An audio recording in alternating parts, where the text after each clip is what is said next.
हळदीचं लोणचं करण्यासाठी हळद घेतलेली आहे मी पाव किलो. ते साल काढून त्याच्या फोडी केलेल्या.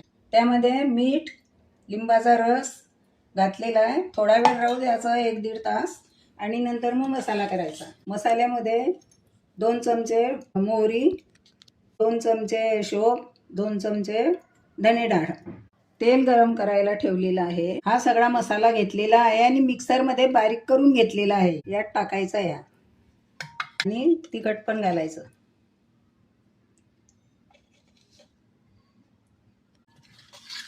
मिक्स करायचं. गार झाल्यावर लोणच्यात टाकायचं ते. आता हे एकदम गार झालं, थंड झाल्यावर मग ह्या लोणच्यामध्ये घालायचं आहे. तेल गार झालेलं आहे. आता मिक्स करूया लोणचं.